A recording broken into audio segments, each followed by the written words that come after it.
एक सवाल जिसपे बहुत सारे के सारे 75 जिलों के नौजवानों ने घेर के रखा लल्लन टॉप को सोशल मीडिया पर भी, वो है रोजगार। योगी आदित्यनाथ सरकार कहती है कोई भाई भतीजावाद नहीं, कोई भ्रष्टाचार नहीं, 4.5 लाख लोगों को नियुक्ति पत्र। विपक्षी कहते हैं जरा इसका ब्रेकडाउन मांग लीजिए।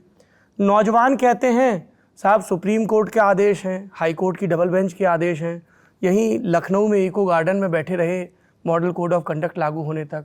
कोई कह रहा है कि साहब आरक्षण में दुरुस्त नहीं हुए, कोई कह रहा है कि सरकार ने सुपर टेट का एग्ज़ाम नहीं करवाया, देखिए पेपर लीक हो जाते हैं, 8-8, 10-10 बार ऐसे मामले हुए। तो ये दो चीज़ें सामने आती हैं। 8-8, 10-10 बार कोई भी मामले यहाँ नहीं हुए हैं जी।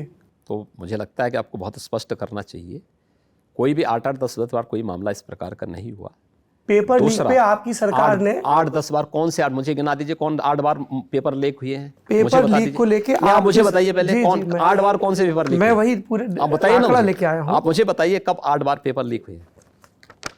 2019 में मुख्यमंत्री जी पीसीएस पेपर लीक होता है, एलटी ग्रेड परीक्षा 2018 का। एक भी पेपर लीक नहीं हुआ। अंजू कटियार के खिलाफ के खिलाफ उस मामले में नहीं कार्रवाई की गई थी, पेपर लीक के मामले में नहीं कार्रवाई हुई थी। आप गलत बयानी कर रहे हैं। अंजू कटियार के खिलाफ उस मामले में कार्रवाई नहीं हुई थी जी। उस समय पेपर लीक का तो मामला ही नहीं था। अव्यवस्था, कुप्रबंधन, हाँ, कुप्रबंधन का मामला था। कुप्रबंधन में हमने कार्रवाई की थी जी, और जेल भेजा था हमने जी, हमने जेल भेजा था बिल्कुल। तो ये पेपर सेट होने के पहले जो अंदर की वो चल रही थी उसके बारे में हमने कार्रवाई की थी। और इस चीज को लेकर के कि आपने बिना किसी इस चीज को लेकर के देख करके किसी एक ऐसे दागी फर्म को आप ठेका देने जा रहे हैं और बार बार मना करने के बावजूद आप उस पर कार्रवाई कर रहे हैं, ये आपकी बदनीयती को प्रदर्शित करता है। इसलिए सरकार ने कार्रवाई की थी। आपको क्या लग रहा है सिस्टम बहुत गड़बड़ हो रखा है क्या पहले से? गड़बड़ था, हमने उसको दुरुस्त किया है।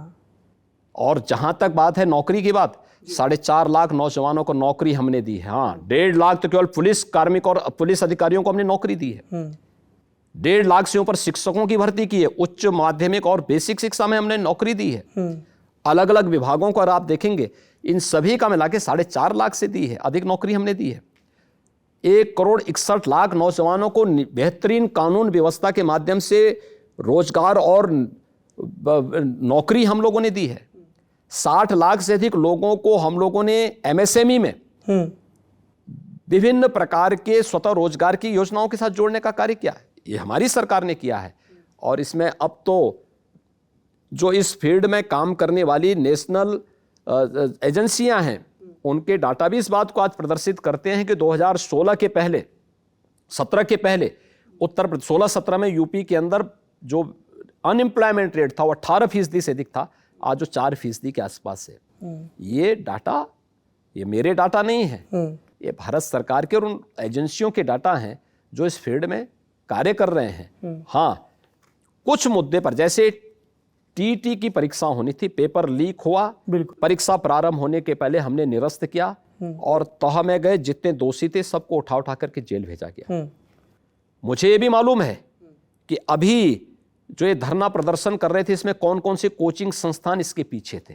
आप ये कह रहे हैं कि ये जो सब जगह हैशटैग चल रहे हैं, ये मैं क्या कर रहा हूं ना जी, देखिए होगा, हर व्यक्ति चाहता होगा सरकारी नौकरी प्राप्त करना।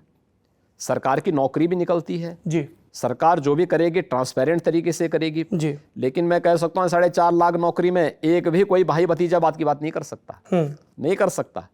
एक भी नहीं कह सकता है कि जैसे पहले चाचा भतीजा और उनका पूरा गैंग उतर पड़ता था वसूली में, इन 4.5 लाख भर्तियों में कोई भी इस प्रकार की घटना ही नहीं हो सकती। तो ये शिक्षक उम्मीद करें कि अगर आपकी सरकार लौटती है तो भर्तियां आएंगी? क्यों नहीं, भर्ती की प्रक्रिया तो हम आगे बढ़ा ही रहे जी, वो भर्ती की प्रक्रिया आगे बढ़ेगी और पूरी पारदर्शी तरीके से आगे बढ़ेगी, क्योंकि सबसे बड़ा छात्र समूह वही है। मैं क्या कह रहा हूं, वो पूरी तरीके से बनेगी लेकिन किसी के दबाव में नहीं।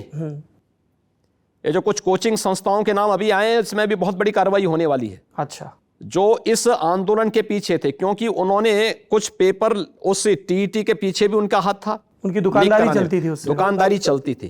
अभ्युदय कोचिंग संस्थाएं प्रारंभ होने से इनके दुकानें बंद हुई। हाँ, अभ्युदय की मैंने तारीफ सुनी फील्ड में। नहीं, मैं क्या करूं ना जी। नहीं, आपको बहुत कुछ तारीफ सुनी होगी। हाँ, मैं तो बता रहा हूँ जहां बोलने की हिम्मत भी करनी चाहिए। नहीं, मैं तो बोल रहा हूँ, मैंने तो गन्ना किसान पे भी बोला, अभ्युदय पे बोला, लॉ एंड ऑर्डर पे बोला। अभ्युदय कोचिंग ने बहुत सारे लोगों की उनकी दुकानें जो अनैतिक कृत्यों में लिप्त थी बंद हुई हैं। जी, वे लोग इसके पीछे थे और उनमें हम कुछ कार्रवाई करने जा रहे हैं।